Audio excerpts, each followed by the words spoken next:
So, hey everybody, I've had lots of people ask how I make really even frit lentils, so I thought I'd give a little demo today. Forgive the background noise, that's my oxygen concentrators. So first I'm going to light my torch.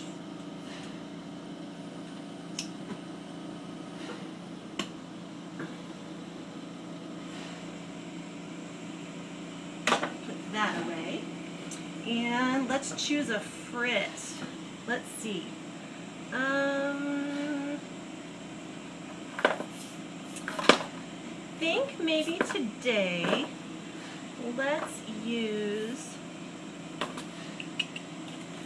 there's so many to choose from, it's kind of tough. Let's use Aquarius Bold. It's a Val Cox frit. I love her frits, they're wonderful. So I'm going to put the frit away I was using yesterday and pour out some fresh. There we go.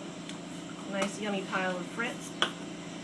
And I think I would like to use, some silver foil.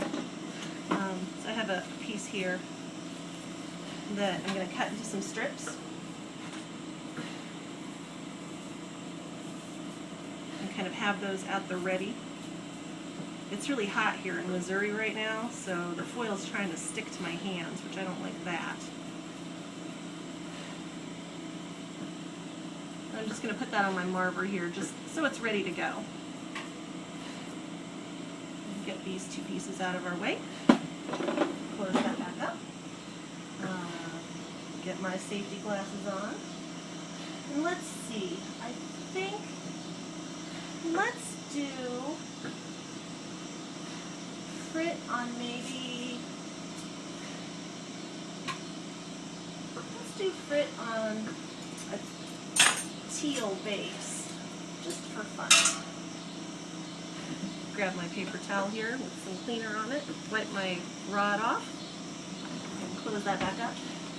I'm going to start by heating my rod just a little bit in the flame.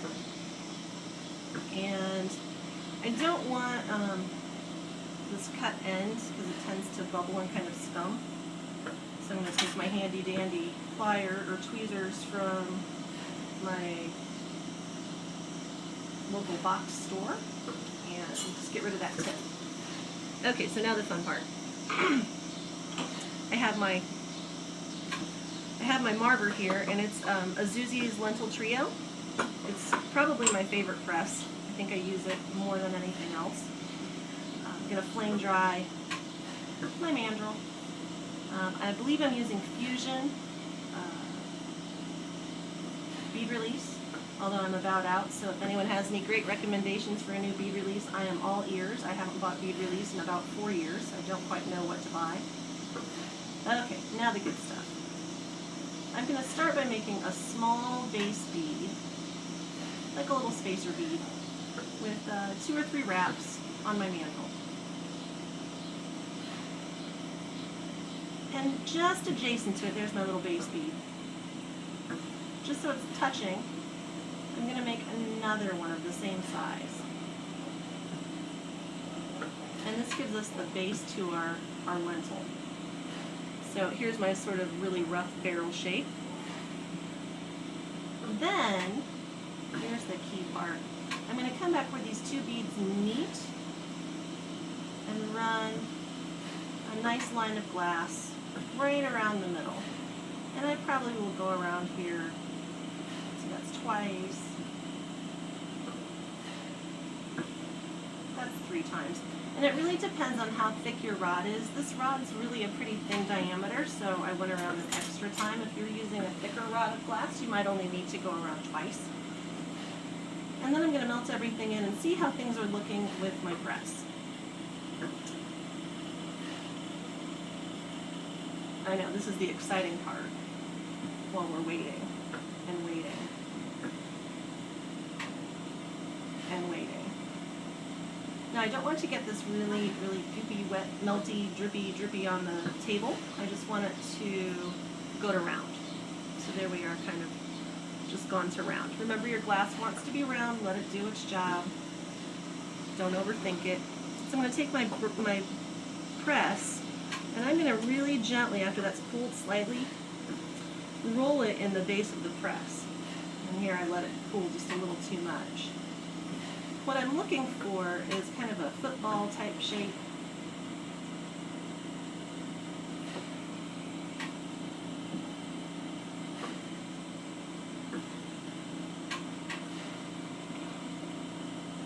And this is about how much I want the glass to fill my press. I want a little bit left on the edges, so when I add frit, it's not going to overflow.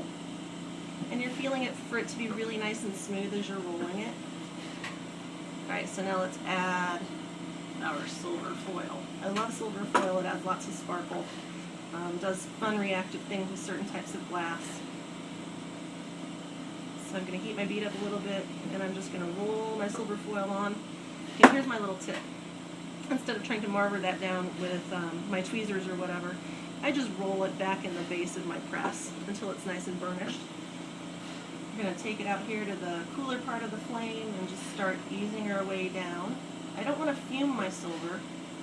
That's not our intent. We just want it melted in, not melted off or burned off. Okay, so my glass is nice and warm again. I'm going to take my frit here, and I'm just going to gently roll my bead in the frit. And again, start out in this outer part of the flame. We don't want to boil those little edges of the glass. If you get it real hot real quick, they tend to boil and scum and look gross, and nobody likes that. And you don't necessarily even have to get it all melted in the flame. When you pull it out, it's going to continue with the radiant heat to continue melting. So I go back and I'm going to roll that in my press again and just kind of let it sit and settle down for a second and then press.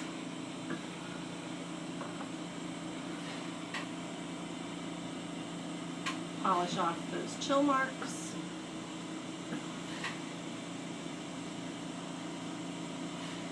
Now, sometimes you have a lentil that's kind of odd shaped. You might have too little of glass on one side. And if it's just a small amount, what you can do is take your lentil and heat up the side that doesn't have enough glass. Heat the whole thing, but heat that side up more. And just give it a little downward shake. And then just tap it slightly in that lentil press and go back in and repress it. And that usually will solve your problem. If it's missing a lot of glass, one of the fun things you can do, because it's a frit lentil, you can go back in and heat that side up and dab it back in your frit and add more glass to it. So there's no need usually to send any of these to a watery grave. So I want to bring out the silver in my glass, so I'm going to go to a reducing flame and just tease the metals out to the surface a little bit. And I don't necessarily want a reduction on everything, so once the metals have kind of come to the surface, I'm going to go back in a regular neutral flame and just hit it one more time and flame polish it. And there you have it.